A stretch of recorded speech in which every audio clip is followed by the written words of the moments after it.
Rogue explosive seeker mine detected. Boost online.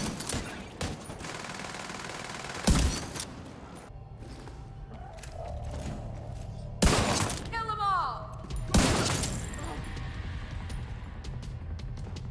Grenade away!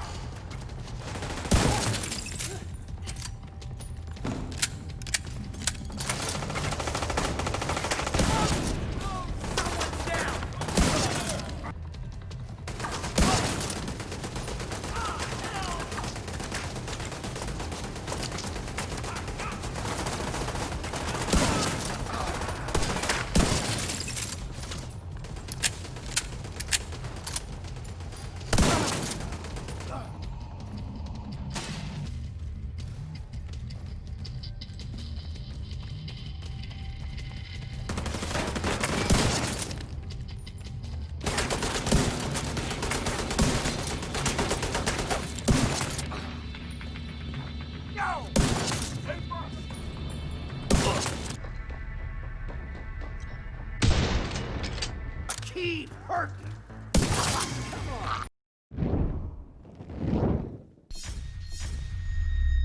What's going on, agents? Patrick Wolf here. Welcome to another Division 2 build video. Today's build video is going to be a pretty straightforward one. Nothing crazy. Just the best one-shot build in TU10. Now I'll be doing some testing. There's quite a few ways to make this build. So remember, like I say, these builds that I make, I see a lot of people saying I do this and this is better. I think this is better, but I think this is better. It's completely up to you guys. Anyone can use whatever build they want. Build videos are supposed to be templates. You must never copy someone's build because, you know, that person's playstyle might be just slightly different to yours, and you might hinder your own self by just copying a straight up build. Everyone has their own playstyles, had their own types of playing. I mean, in the Dark Zone, for example, I've died to players using the most ridiculous combinations, but because they're good with it, it works for them. So don't forget that, guys. Every build is a template for you to work upon to adapt to your own play style, like I always say. So this is going to be the best sniper one-shot build. Now, there's many ways you can run this, but this is the way that I'm currently running this now. I've just run a bit of heroic missions, absolutely breezed through it, one-shotting every single enemy in my wake. It's quite important to use a certain weapon. Now, you can use whatever sniper you want, but as you can see, I'm using the White Death. And it's just, you know, if you miss a headshot, especially if you're on console, this is going to be more for PC players. My previous video, I made a handler build for console players. This is going to be focused more towards PC players. Now, you will one-shot everything in your wake. All you have to do is get one headshot kill, and then every single shot after that will one-shot any NPC. It's 20 million damage. So maybe the big boys with chunky armor, you might have to hit them 2 or 3 times, but it's a breeze, it's easy. Let's get into it. So this is going to be pretty obvious. Specialization is going to be sharpshooter. All the clips you saw, I forgot to put my marksman rifle damage on. I wish you could just have all this damage on. It's quite silly because it's just a pain now, I think. So just make sure this is active. I forgot to put it on. And whatever your secondary is, I use the FAMAS. This drone is what I was using prior, but I decided to go for the decoy. The decoy works so well. It draws the attention of the NPCs. It gives you a long enough time to hit your headshots to actually focus in on the target. So let's have a look. These people really don't like me. You see how she just bashed me out the way? I don't know what it is. I keep getting bashed when I'm doing my specialization. She's trying to tell me something. So just go over here. Make sure everything is active. You guys know the drill. Put everything active, and this is just going to be focused on headshot damage. So you're probably wondering what pieces to use. No, the punch drunk mask is not the best piece to use there. It used to be bugged. It used to give you slightly multiplicative damage, so you would get more than 20%. If you didn't know that, that's why I used it in some of my builds. But now I would not recommend using it. It's less damage than this combination here. So we're going to be using all reds, White Death. This is, in my opinion, my favorite sniper in this game. I don't have the Mantis yet. The Mantis is just as good. Remember, you have to scope in with the Mantis. I don't really like scoping in, so the Mantis would be my other choice, to be honest. The Nemesis takes too long to charge, and the Mantis is really, really good, especially utilizing it with the decoy. I'm going to farm it. I will be streaming on Twitch at 1800 at 6 o'clock tonight on Twitch, BST time, British summer time. So make sure to come jump in. Link will be in description. So let's have a look at the White Death. Headshot damage, magazine size is actually pretty nice. It could have been better. Accuracy would be ideal, but the accuracy is the quicker your target. The two reticles, as you guys notice, if you're firing a weapon like a marksman rifle, the reticles will start off quite open and they'll close in. If you're standing and you aim, they take about half a second to close in. Accuracy is the quicker they close in. So it really does help. If you're in cover, it's obviously way better. It closes in way quicker. So you might as well just be in cover, which you will be because you're pretty squishy. So maxed out headshot damage. Ranger is, in my opinion, the best. It amplifies weapon damage by 2% for every 5 meters you're away from the target. It's just really, really nice because you want to be quite far away. I would recommend Optimist. Now, I see people using Strained. Guys, don't use Strained. I'm seeing a lot of... I'm seeing so many wrong guides and things that are just leading people down the wrong path. Strained is terrible. Do not use Strained. Strained is only good for slow firing weapons with massive magazines. Don't use it for any kind of gun like this, any burst damage gun. Never use it. Optimist is your best bet for damage. You can use Preservation if you want to get yourself up and healed, you know what I mean. It doesn't really matter. You're going to be using your sniper most of the time anyway. I made a similar build with the Bighorn, but this is just the way that I like to run it. So let's go over each individual piece. So as you guys can see, we're going to go over it in sets now. So I've got 2 Heroldi. Now the Punch Drunk Mask, if you pay attention, let's forget about the actual mod slot, okay? That's 20% headshot damage. The pistol damage is kind of a waste, even though I am utilizing the pistol. So if you don't have an Heroldi mask, you can use this because the Liberty pistol is a great backup with the Bulwark shield with this build in case you get rushed. And you can do 10 million damage a shot with the Liberty with this build. I can show you. So it's really, really good. So I use the Heroldi holdings because we're getting 10%, plus 15, that's 25. It's more than 20, so rather use this and mod all your mod slots headshot damage. It's all headshot damage. Don't worry about crits. You don't care about crits. All headshot damage, that's all we care about. If you're making a build like this, should just be headshot damage. Chest piece is not perfect, but we've got headshot damage. That's all that matters, maxed out. Headhunter is a must for this build. It's the best talent I've ever seen for sniping. It's amazing. After killing an enemy with the headshot, your next weapon hit within 30 seconds deals an additional 125% of that killing blow's damage. Now here's a little trick for you guys. So if you swap weapons, it actually stores it and it doesn't go on cooldown. That's what I've noticed. So like if I put my FAMAS away, 10 minutes later I'll just pull my FAMAS out and still have the buff. So just keep that in mind. Deals an additional 125% of that killing blow's damage. Damage is capped to 800%, but it's 1,250 if your headshot damage is greater than 150. I think mine is about 301% headshot damage. So 301% is obviously more than 150. It's more than double. So let's go. Let's go into the next piece now.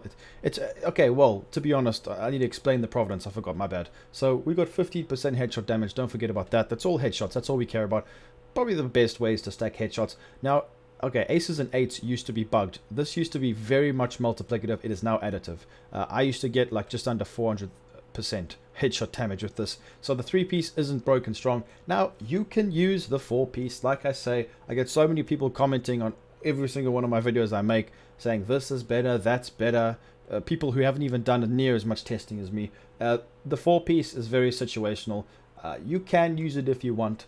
You can get a lot more damage. You can get some extra armor, but everything is not really that helpful. The only thing that will be helpful for you is going to be the actual damage. So you get 30%. So after 5 cards are flipped, the damage of your next shot is amplified by 30%. It is very situational. I don't care about this. If you don't want to run the extra headshot damage from the Providence, you can go for it and rely on aces and eights. But let me tell you guys something now. When you're using a gun like this, it takes a long time for that aces to proc, and you'll be sweating too much to try and get it proc. You can use it, like I said, whatever you guys want. You will hit more damage if you get that buff. You will. But in my opinion, it's not that often, and I'd rather have this. And another thing, if you want to use the 4-piece, I would recommend using aces and eights, 4-piece with an SVD with weapon handling as well. That would be perfect. You could spam shots and get the aces to proc very much so all the time. So just keep that in mind. Backpack vigilance is the best, so make sure you have vigilance on with headshot damage. All the same headshot damage mods. Gloves, it's going to be everything headshot damage. Also knee pads, headshot damage on everything and weapon damage. So the decoy is very, very good. It hides your nameplate in PvP, but now it actually makes you invisible in PvP. It's really strong. But for now, it's going to take all the damage, all the attention away from the NPCs onto them, and then you can just focus the NPCs. It's simple as that. Now it's very important that you need a one-shot. You need to aim for the head to make Headhunter work. I'll show you now quickly in the base. Downstairs by the firing range to give you a quick rundown. The shield with the Liberty pistol is very important. You pull out your pistol. If you get rushed, you're good. You're golden. You're not going to struggle at all. 301% headshot damage. That's all we're going to worry about. Is get your headshot damage as high as possible. I'm just going to go scroll down if you want to pause the video and have a look and see if there's anything else you guys want to look at. Like I say, it's not really worth it. Nothing really is that special. So that's pretty much the build and how we're going to be playing with it, and what skills we're going to be using. But let me just quickly go and showcase the pistol to you guys because it's quite important. So I can hit about sometimes 21 million damage if, obviously, when range is procced, if I shoot at a target that's really far away. So this is a heroic NPC. This is on heroic, by the way. Look how easy this is. So if you watch the headhunter bar, so that was about 5 million, okay? So now that we've got a kill, it's stacking up. So now this shot's going to do 11 million damage. That's 19.3 million damage. That's 20.5 million damage. So now we're just going to hit 20 mil, 20 mil, 20 mil. And it's really, really nice. That's another 20 mil. So you don't have to crit at all. It's just 20 mil damage. So as you can see, it just keeps... You'll one-shot pretty much anything. And then if you get rushed, you whip out your pistol. Boom! 9 million damage. I think you can get probably up to 10 mil. And you can do... That was actually 21 million damage there. Oh my word. Jeez. Oh, sorry, that's not 21 million. That was 2 million. So many numbers, guys. It's a bit difficult to see sometimes. So as you can see, if you get rushed, you can do chunky damage. So look how Headhunter works, right? Do you see how it takes away the stack? So that's why it's important that you need to actually kill the NPC to maintain the stack. And then, you know, that was about 8.5. So it depends. It depends how you guys want to use the build. You can hit a hedger with your snipe and even push and pull out your shield. Now I thought about it and I thought to myself, well, maybe if I put more blues, I even delved into putting Sawyer's knee pads on, but I don't like situational things in this game. You guys know me. I don't, especially running solo. I just want to be able to focus on dropping my decoy, pulling out my beast of a gun and destroying NPCs. You know, hitting those flick shots.